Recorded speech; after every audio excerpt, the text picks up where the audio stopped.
যে মামলা এখন বিচারাধীন আছে, তদন্তাধীন আছে। আমরা আশা করছি খুব শীঘ্রই হয়তো হেফাজতে ইসলামের এই 5ই মের যে গণহত্যা বা মানবতা বিরোধী অপরাধ, সেই মামলার তদন্ত রিপোর্ট দাখিল হবে। কিন্তু যেটা আপনাদেরকে করতে হবে, হাজার হাজার মানুষ সেদিন ভিক্টিমাইজ হয়েছিলেন।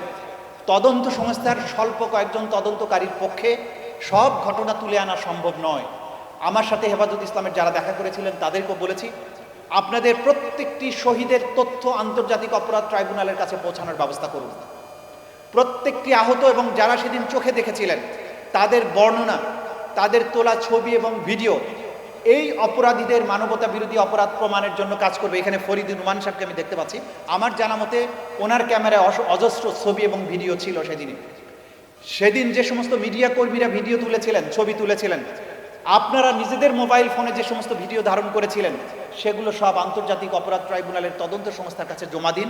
তা না হলে কিন্তু এই অপরাধীদের অপরাধ পুঙ্খানুপুঙ্খ রূপে প্রমাণ করা সম্ভব হবে না।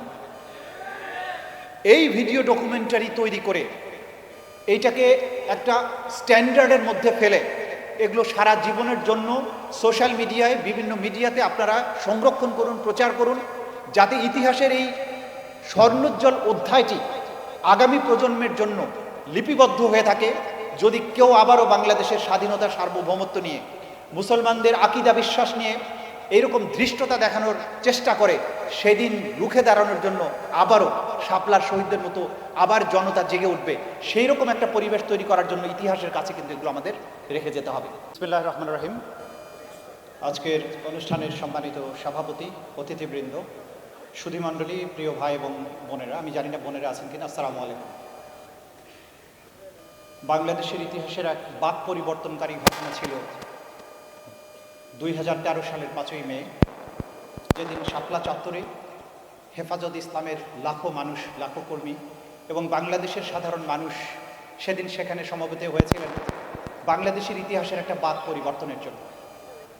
2011 সালে বিচার না, ফাঁসি চাই, এই দাবিতে যখন আমাদের এই পাশেই শাহবাগ চত্বরকে দখল করেছিল এক ফ্যাসিস্ট শক্তি, যখন এই শাহবাগে ফ্যাসিবাদের উত্থান হলো, সেই ফ্যাসিবাদ এমনভাবে বাংলাদেশে জেকে বসতে শুরু করলো যে মনে হচ্ছিল যে বাংলাদেশে মুসলমানদের বোধহয় আর থাকার জায়গা হবে না। এমন একটা অবস্থা তৈরি করা হয়েছিল, জামাতে মসজিদে গিয়ে নামাজ পড়তেও আমরা ভয় পেতাম যে টুপি দাড়ি নিয়ে মসজিদে গেলেও কখন শাহবাগীরা এসে হামলা করে। টুপি দাড়িওয়ালার মানুষদের দোকানপাট পর্যন্ত তারা বন্ধ করে দিয়েছিল। স্কুল কলেজে গিয়ে তারা তাদের ইচ্ছা মতো অনুষ্ঠান করতে, গান গাইতে বাধ্য করেছিল।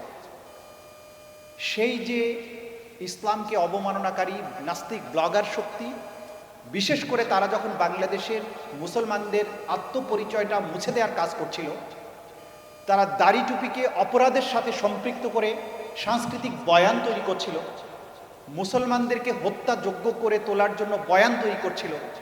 সেই সময় ঘূর্ণিঝড়ের মতো আবির্ভূত হয়েছিল হেফাজতে ইসলাম। হেফাজতে ইসলাম সেদিন প্রমাণ করেছিল যে তারা শুধু হেফাজতে ইসলামই নয়, তারা হেফাজতে বাংলাদেশ। হেফাজতে ইসলাম একই সাথে বাংলাদেশের কৃষ্টি কালচারের হেফাজতকারী হিসাবে আবির্ভূত হয়েছিল। আজকে যারা হেফাজতের কর্মীরা এখানে উপস্থিত আছেন, আপনাদের কাছে বিশেষ কিছু দাবি আছে আমার। আপনারা ইসলামের যে কোনো বিষয় নিয়ে দাবি তোলেন, এটা তোলাটা স্বাভাবিক, কিন্তু মনে রাখতে হবে এই দেশের নাস্তিক্যবাদী, যারা এই দেশের মুসলমানদের, এই দেশের মানুষের শত্রু, যারা এই দেশে অন্য দেশের আধিপত্য কায়েম করতে চায়, যারা আমাদের স্বাধীনতা, সার্বভৌমত্বের যে চেতনা সেটাকে মুছে ফেলতে চায়, তারা কিন্তু মুসলমানদের সমস্ত সংস্কৃতিকে, সমস্ত আচার ব্যবহার, পোশাক, দৈনন্দিন জীবন, এগুলোকে বিকৃতভাবে উপস্থাপন করে সাংস্কৃতিক বয়ান নির্মাণে ব্যস্ত। সেই বয়ানের বিপরীতে পাল্টা বয়ান তৈরি করতে হবে যে আপনারা এই দেশের মূলত স্বাধীনতা, সার্বভৌমত্বের রক্ষক শক্তি। আপনাদেরকে ইতিহাস জানতে হবে। এই বাংলায় ঘুরি, বাবর, আবদালি এবং মুঘলরা এসছে। এই উপমহাদেশ মুসলমানেরা হাজার বছর ধরে শাসন করেছে। ব্রিটিশরা যখন আমাদের স্বাধীনতা কেড়ে নিয়েছিল, তাদের বিরুদ্ধে স্বাধীনতার সংগ্রামে সবচাইতে বেশি অগ্রণী ভূমিকা ছিল আমাদের আলেম সমাজের। হাজী শরিয়াতুল্লাহ, ফকির ফকির সন্ন্যাসীদের বিদ্রোহ, আন্দামানের যে বন্দিশালা যেখানে কালা পানি যাবজ্জীবনের জন্য নির্বাসনে পাঠানো হতো, দেখবেন ভারতীয় উপমহাদেশের কত হাজার আলেম ওলামাকে সেখানে পাঠিয়ে দেওয়া হয়েছে। এই ইতিহাস যদি না জানেন তাহলে আপনাদের মধ্যে হীনমন্যতা কাজ করবে যে আমরা বোধহয় স্বাধীনতার সার্বভৌমত্বের পক্ষের শক্তি নই, রক্ষক শক্তি নই। কারণ শাহবাগীরা সেই বয়ানটা তৈরি করতে পেরেছিল যে বাংলাদেশের স্বাধীনতার বিপক্ষের শক্তি মানে দাঁড়িয়ে এবং টুপিওয়ালা মানুষ। এই বয়ানকে ভেঙে দেওয়ার দায়িত্ব আপনাদের। আপনাদের এই বয়ান ভেঙে দেওয়ার কাজটা করতেই হবে। আজকে আপনাদের বক্তৃতায় অগ্নিঝরা বক্তব্য আমি শুনি, আবেগের কথা শুনি, কিন্তু মনে রাখতে হবে একই সাথে সায়েন্স, টেকনোলজি, ইতিহাস, এই দেশের মানুষের কৃষ্টি কালচার সম্পর্কে সম্যক ধারণা থাকা, এই ভূখণ্ডে মুসলমানদের কি অবদান ছিল সেটা আপনাদের জানা থাকা খুবই জরুরি। কারণ দিন শেষে আপনারাই, এই আলেম ওলামারা, মুসলমানেরা বাংলাদেশের স্বাধীনতার সার্বভৌমত্বের রক্ষক, আর কেউ নয়। 5ই মে শাপলা চত্বরে যে বর্বর গণহত্যা করা হয়েছিল, সেটা করে বাংলাদেশে শুধু ইসলামের উত্থানকে রোধ করতে চেয়েছে তা কিন্তু নয়, তারা আমাদের সংস্কৃতি থেকে আমাদের বিশ্বাসকে মুছে দেওয়ার চেষ্টা করেছে, যাতে করে বাংলাদেশে কেউ টুপি দাঁড়িয়ে রাখতেই সাহস না পায়। তারা এমন একটা সংস্কৃতি তৈরি করেছিল, 1989 সাল থেকে শুরু হওয়া বৈশাখী আনন্দ মেলা, তারা মঙ্গল শোভাযাত্রার নাম দিয়ে সেখানে টুপি দাড়িওয়ালাদেরকে ব্যঙ্গাত্মক মূর্তি বানিয়ে প্রচার করতে শুরু করলো যে এরাই হচ্ছে অশুভ শক্তি। এই যে সাংস্কৃতিক বয়ান, এটার কিন্তু মারাত্মক প্রভাব আছে সমাজে।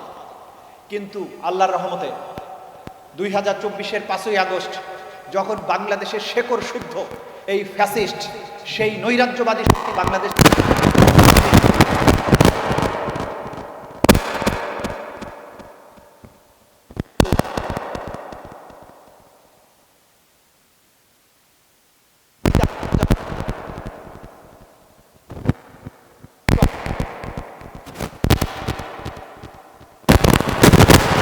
এই যে সাংস্কৃতিক বয়ানের ক্ষেত্রে মুসলমানেরা যদি সচেতন না হন, সক্রিয় ভূমিকা পালন না করেন, তাহলে কিন্তু বারে বারে আমাদের শাপলা চত্বরের মোকাবেলা করতে হবে। আমি এবার মামলার দিকটায় বলবো। শাপলা চত্বরে যত শহীদ হয়েছিলেন, এই ঘটনা যে একটা ক্রাইমস এগেনস্ট হিউম্যানিটি, মানবতার বিরুদ্ধে অপরাধ ছিল, সেইটা প্রথম আমরাই আইডেন্টিফাই করে 15 জনের বিরুদ্ধে, শেখ হাসিনা, তার আইজিপি, বিডিআরের প্রধান সহ 15 জনের বিরুদ্ধে প্রথম গ্রেপ্তারি পরোয়ানা জারি করেছিলাম আমার সময়ে আন্তর্জাতিক অপরাধ ট্রাইব্যুনালের মাধ্যমে। যে মামলা এখন বিচারাধীন আছে, তদন্তাধীন আছে।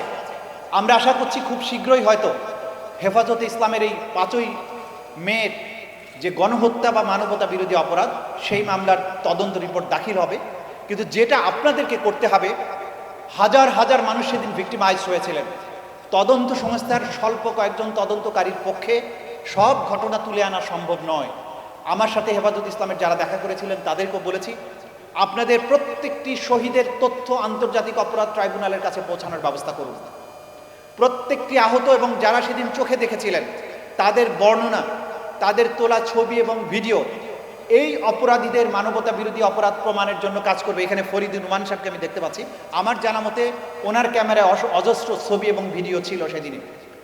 সেদিন যে সমস্ত মিডিয়া কর্মীরা ভিডিও তুলেছিলেন, ছবি তুলেছিলেন, আপনারা নিজেদের মোবাইল ফোনে যে সমস্ত ভিডিও ধারণ করেছিলেন, সেগুলো সব আন্তর্জাতিক অপরাধ ট্রাইব্যুনালের তদন্ত সংস্থার কাছে জমা দিন। তা না হলে কিন্তু এই অপরাধীদের অপরাধ পুঙ্খানুপুঙ্খ রূপে প্রমাণ করা সম্ভব হবে না। এই ভিডিও ডকুমেন্টারি তৈরি করে এইটাকে একটা স্ট্যান্ডার্ডের মধ্যে ফেলে এগুলো সারা জীবনের জন্য সোশ্যাল মিডিয়ায়, বিভিন্ন মিডিয়াতে আপনারা সংরক্ষণ করুন, প্রচার করুন, যাতে ইতিহাসের এই স্বর্ণোজ্জ্বল অধ্যায়টি আগামী প্রজন্মের জন্য লিপিবদ্ধ হয়ে থাকে। যদি কেউ আবারও বাংলাদেশের স্বাধীনতা, সার্বভৌমত্ব নিয়ে, মুসলমানদের আকিদা বিশ্বাস নিয়ে এইরকম ধৃষ্টতা দেখানোর চেষ্টা করে, সেদিন রুখে দাঁড়ানোর জন্য আবারও শাপলার শহীদদের মতো আবার জনতা জেগে উঠবে, সেই রকম একটা পরিবেশ তৈরি করার জন্য ইতিহাসের কাছে কিন্তু এগুলো আমাদের রেখে যেতে হবে। আজকে আমি দেখতে পাচ্ছি অধিকাংশই আপনারা হেফাজতের কর্মী অথবা হেফাজতের নেতৃবৃন্দ। এই বাংলাদেশটা আপনাদের, এই বাংলাদেশের সার্বভৌমত্ব রক্ষার জন্য মনে রাখতে হবে আপনারাই হেফাজতকারী। সেই ক্ষেত্রে এই দেশের মানুষের বিশ্বাসকে ধারণ করা, ভিন্ন মত, ভিন্ন ধর্ম, ভিন্ন সংস্কৃতিকে একসাথে ইনক্লুসিভভাবে নিয়ে এই বাংলাদেশটা আমাদের যারা জনগোষ্ঠী আছে প্রত্যেকের জন্য বসবাসযোগ্য একটা বাংলাদেশ যাতে হয়। কেউ যেন বলতে না পারে আমরা ইনটলারেন্ট, আমরা ধৈর্যহীন, আমরা ভিন্ন মতকে সহ্য করি না, এই ধরনের অপবাদ যাতে আমাদেরকে কেউ দিতে না পারে। বাংলাদেশটা সকলের বসবাসযোগ্য হয়, বাংলাদেশে কখনো গুম এবং ক্রস ফায়ার ফিরে না আসে, বাংলাদেশে আর কখনো শাপলা চত্বরের হত্যাকাণ্ড ফিরে না আসে, আর কখনো নাস্তিক ব্লগারদের উত্থান না হয়। এমন একটি বাংলাদেশ, যে বাংলাদেশ তর করে এগিয়ে যাবে, যে বাংলাদেশ বিজ্ঞান এবং প্রযুক্তিতে উন্নত হবে, যে বাংলাদেশের সমর শক্তি আবারও বিশ্বের 1 নম্বর হবে। আমাদের সায়েন্স, টেকনোলজি, আমাদের এডুকেশন, আমাদের সংস্কৃতি, আমাদের বাণিজ্য সব কিছু এমন বিশ্ব স্ট্যান্ডার্ডের হবে যখন যে একসময় ইংরেজ, ফরাসি, ডাচ যারা বাংলার সম্পদের জন্য, শিক্ষার জন্য, সংস্কৃতির জন্য, স্থাপত্য কলার জন্য বাংলাদেশে আসতো, আবার এই বাংলায় দুনিয়ার মানুষ যাতে ফিরে আসে এবং গর্ব করার মতো একটা বাংলাদেশ তৈরি করতে হবে। সেই বাংলাদেশ আপনারাই তৈরি করবেন। আপনাদেরকে সেই দিনের জন্য প্রস্তুতি নেওয়ার আহ্বান জানিয়ে আমার বক্তব্য এখানে শেষ করছি। খোদা হাফেজ। বাংলাদেশ জিন্দাবাদ। আসসালামু আলাইকুম।